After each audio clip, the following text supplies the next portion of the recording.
भगवान किसी को मारते नहीं हैं, भगवान तो तारते हैं जी। अघासुर वकासुर इन सबको मारा। और हम हर कथा में बताते हैं कि देखो, हम राक्षसों की कथा विस्तार से नहीं सुनाते कि ये पिछले जन्म में कौन थे क्या था। हम आपको राक्षसों की कथा सुनाने नहीं बैठे हैं, हम तो आपको मंगलमय भगवान श्री कृष्ण की कथा सुनाने के लिए यहाँ उपस्थित हैं। अब ये भगवान के हाथ से मरने के लिए, तरने के लिए आए थे, सो तर गए। हाँ? भगवान ने वेणु बजाई, वंशी नाद किया। वेणु गीत का वर्णन आता है महाराज।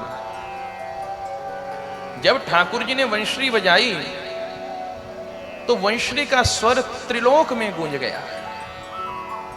समस्त चराचर जगत पर ठाकुर जी के वंशी वादन का प्रभाव पड़ा है, जड़ चेतन पर भी। जितने व्यक्तियों ने वो वंशी नाच सुना, कन्हैया वृंदावन में जमुना तट पर बैठ करके वंशी वादन कर रहे हैं, ठाकुर जी ने वंशी बजाई। समस्त गोपियां ठाकुर जी की ओर आकर्षित हुई। नंद बाबा, उपनंद, यशोदा, जितने भी स्त्री पुरुष हैं, गोप ग्वाल हैं, सब ठाकुर जी की ओर। मनुष्यों के हृदय को खींच लिया ठाकुर जी की वंशी ने। और भैया मनुष्य की कौन कहे,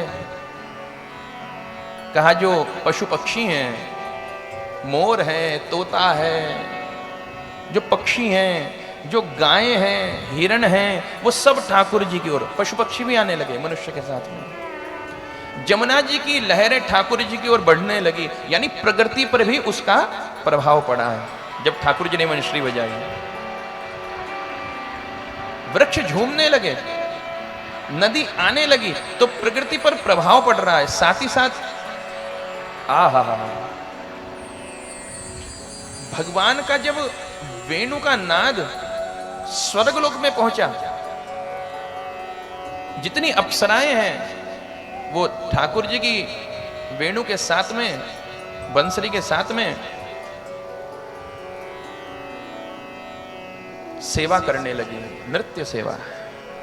अप्सराएं नाचने लगी। और ऊपर भू भुव स्वः मह जन तप सत्य, जब सत्य लोक ब्रह्मलोक में, ब्रह्मा जी के लोक में भगवान का वेणुनाद पहुंचा ना, तो माता भगवती सरस्वती जो स्वर की देवी हैं, वाणी विद्या बुद्धि की देवी हैं, वीणा के साथ में ठाकुर जी के साथ ताल में ताल मिला करके वेणुनाद के साथ में वीणा नाद करने लगे।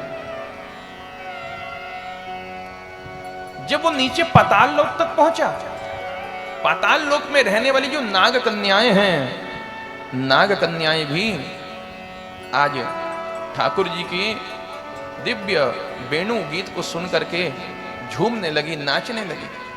त्रैलोकी पर असर पड़ा है।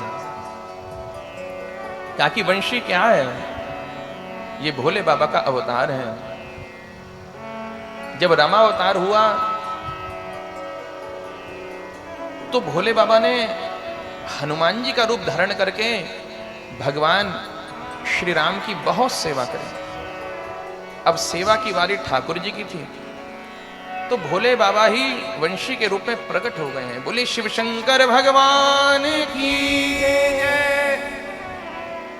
कि भैया रखने के लिए कौन सा आसन है?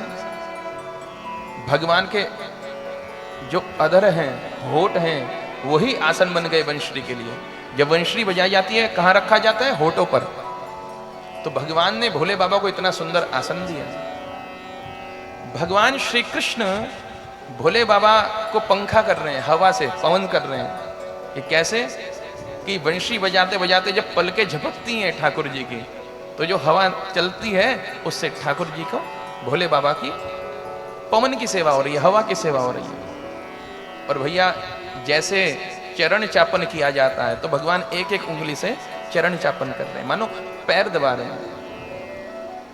वंशी के स्वरों को, छिद्र को भर रहे हैं, क्योंकि भगवान ने तो स्वयं कहा है कि मुझे छिद्र पसंद नहीं है।